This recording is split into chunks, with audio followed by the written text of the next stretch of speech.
Yang harus dibersihkan adalah pakaian apa? Pakaian tauhid. Siapa yang tauhidnya harus dibersihkan? Tentu saja yang tauhidnya belum murni. Sekarang pertanyaan lagi dari saya. Kita kira-kira tauhidnya sudah murni belum? Sudah murni belum? Ya, sudah Pak.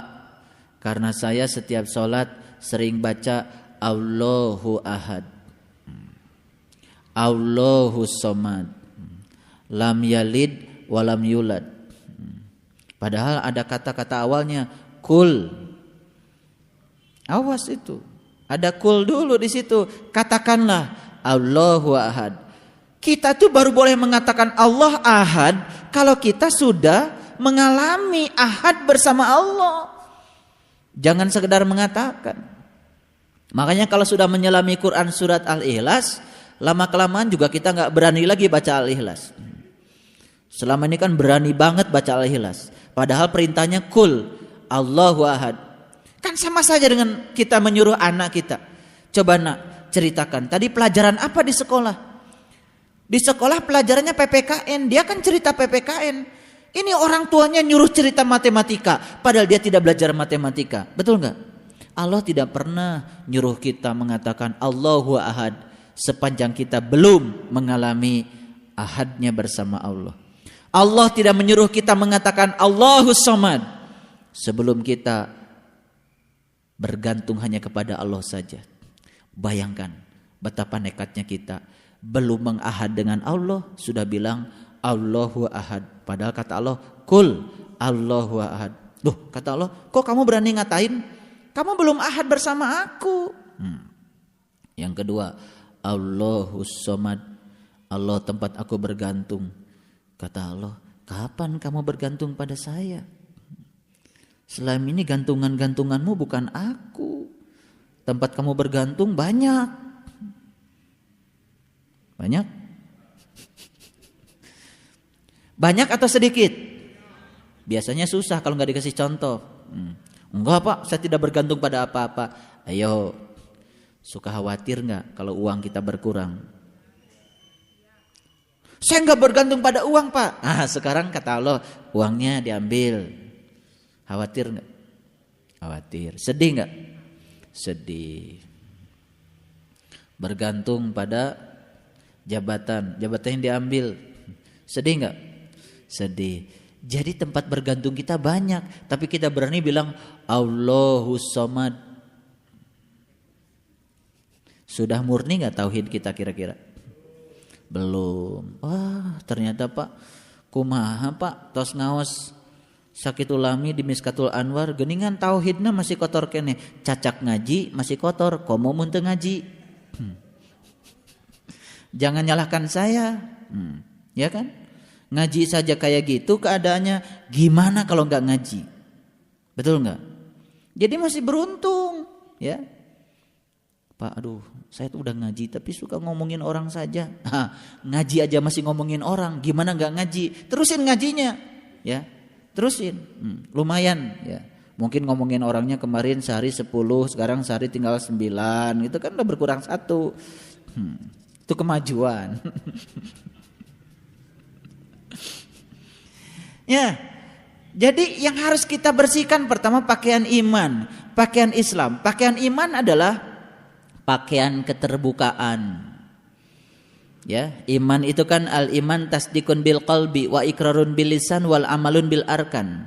Pakaian iman, pakaian keterbukaan. Segala hijab yang menghalangi kita dengan Allah, itulah yang menutupi iman kita. Sekarang saya mau tanya, masih ada hijab gak antara kita dengan Allah? Masih. Ya, itu harus dibersihkan. Ya. Yang kedua pakaian Islam, pakaian kepasrahan. Pasrah kita kepada Allah juga harus dibersihkan sampai pasrah total. Yang ketiga pakaian tauhid. Ya. Tauhid itu bukan ilmu mengesahkan Tuhan, tapi ilmu mengesah bersama Tuhan. Untuk menyatu dengan Allah ternyata susah. Kenapa? Karena Allah tidak akan pernah hadir ya pada diri-diri orang yang kotor. Syarat Allah menghadiri diri kita saat kita bersih. Yang keempat, pakaian ma'rifat, pakaian pengenalan. Saya ingin mengajak kita semua untuk memurnikan kembali niat kita belajar ilmu ini. Ya. Belajar ilmu ini yang paling utama adalah untuk mengenali Allah, bukan untuk mengatur Allah. Masih ada yang tanya sama saya, Bapak, doa yang Bapak kasih pertama kali itu namanya doa 30, untuk apa Pak? Masih pertanyaan seperti itu. Itu pertanyaan ya tidak pernah saya jawab. Kalau saya jawab di samping membatasi pertanyaan itu, di samping membatasi barokah dari doa itu, yang kedua saya secara tidak langsung sedang mengajarkan Bapak Ibu untuk kembali mengatur Tuhan. Ya sudah, baca doa aja. Ya, nanti juga setelah baca doa ada kejadian, oh rupanya doa ini untuk saya begini, ya untuk yang lain-lain lagi, ya. Itulah doa yang bagus, universal. Makanya Allah bilang di Quran, ud'u rabbakum tadarruan wa khufyatan. Mintalah kepadaku dengan penuh rasa hormat dan tersembunyi. Jadi minta kepada Allah yang benar itu adalah dengan penuh rasa hormat. Gimana penuh rasa hormat? Dia Maha Kaya, minta yang gede-gede. Jangan minta yang kecil-kecil. Dia Maha Luas, minta yang luas-luas. Ya. Jadi doa yang paling bagus adalah minta Allah itu sendiri. Udah selesai. Kayak Nabi Muhammad kan doanya ringkas aja, hasbi Allah. Beres, baca doanya nggak panjang-panjang. Kecuali doa keluar dari neraka itu tetap harus hafal. Yang sering tinggal di neraka. Ya. Kemudian yang berikutnya, ya, waruja fahzur, dan perbuatan dosa tinggalkanlah. Jadi ya, dosa manusia itu kan cuma satu. Dosa manusia itu cuma satu, syirik. Allah sudah bilang, innallaha la yaghfiru ayyushraka bih wa yaghfiru ma duna dzalika liman yasha. Sesungguhnya Allah tidak akan pernah mengampuni dosa syirik. Dan Allah akan mengampuni dosa-dosa lain asal selain syirik. Ya, bukan berarti kita boleh melakukan apa saja. Ya. Tetapi yang paling utama yang harus kita gembleng adalah dosa syirik. Dosa lain selain syirik kata Allah sudah diampuni. Kalau dosa syirik terbawa mati kan itu masalahnya. Ya. Kemudian ayat berikutnya, wala tamnun tastaksir. Dan janganlah kamu memberi dengan harapan memperoleh yang lebih banyak. Jadi sifat-sifat transaksional itu harus dibuang. Ini ayat bagus ya.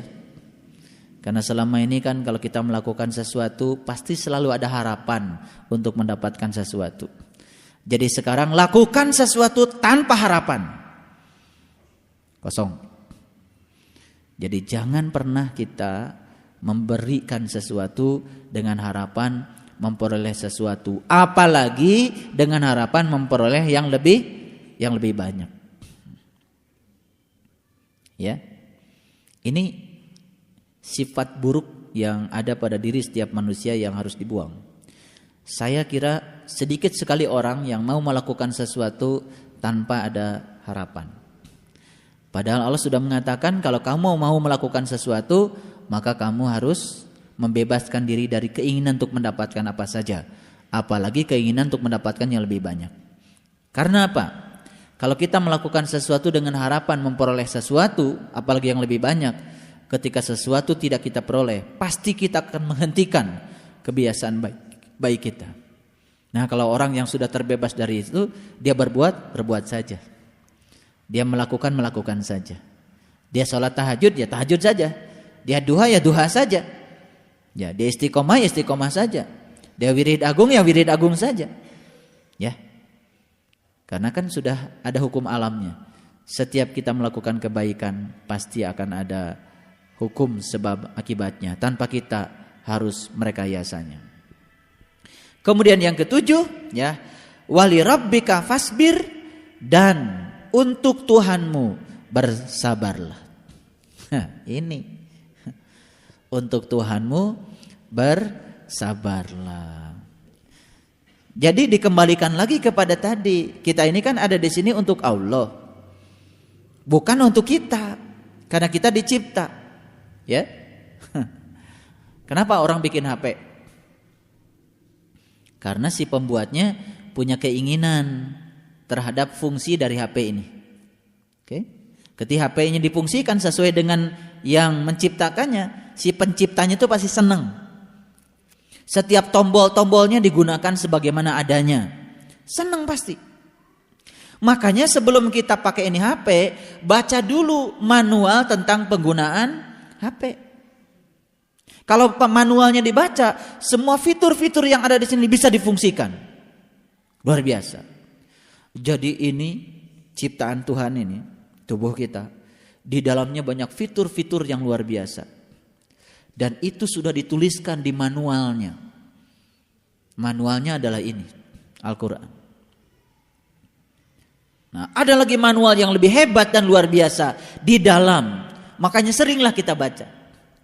Jadi sebetulnya ketika Bapak Ibu sedang memandang ke alam nur ala nur dengan mata basyirah, sebetulnya Bapak Ibu sedang membaca buku manual tentang bagaimana jalan hidup kita supaya fungsional sesuai dengan yang Allah mau. Makanya puncaknya orang-orang spiritual adalah dia itu berpasrah total kepada Allah. Nah, selama ini kan kita diajarin salah ya. Selama ini kita belajar kepada orang-orang yang kita sebut guru-guru ngaji kita. Sebagian mengajarkan kepada kita, ya harus begini, harus begitu, ya kan? Diajarkan doa ini supaya itu, diajarkan ibadah ini supaya itu. Hampir semua ibadah yang kita lakukan itu ada supayanya, supaya ini, supaya itu. Tetapi kan kita tidak pernah menolak, ngikut saja.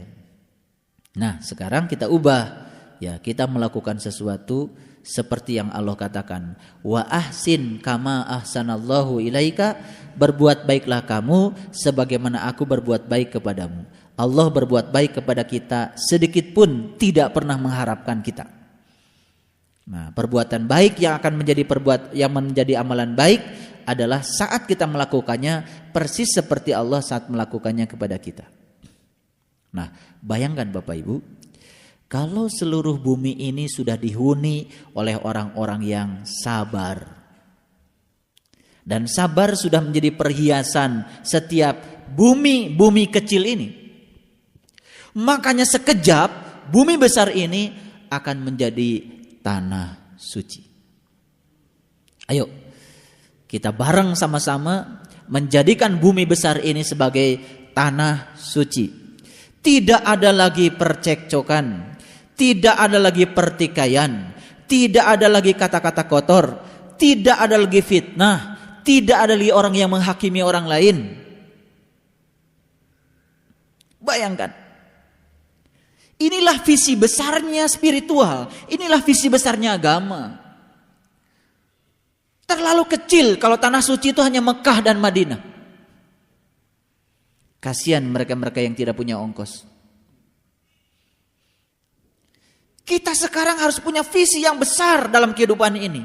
Ya Allah, kehadiran aku di sini, pakailah olehmu menjadi kepanjangan tanganmu untuk mewujudkan bumi besar ini menjadi tanah suci. Izinkan aku untuk memulainya dari sekarang dengan cara membangkitkan seluruh perhiasan-perhiasan indah di bumi kecilku. Yang paling utama adalah sabar. Ketika sabar itu sudah menjadi perhiasan yang luar biasa di bumi kecil ini, dan setiap bumi-bumi kecil ini sudah mengkontribusikan perhiasan yang indah, sekejap bumi yang besar ini menjadi tanah suci. Ayo, saya mengajak semuanya kita melakukan tindakan untuk menjadikan bumi besar ini tanah suci. Tidak melihat lagi sampah berserakan di mana-mana. Yang kita lihat adalah keteraturan. Yang kita lihat adalah keindahan. Biarkan gunung tumbuh kokoh, gagah. Biarkan seluruh hewan melakukan kehidupan apa adanya untuk melakukan keseimbangan dengan semesta ini. Kalau kita melihat keadaan bumi yang sekarang ini sudah carut marut, mungkin kita putus asa. Karena kita baru sadar kalau hidup kita hanya saat ini.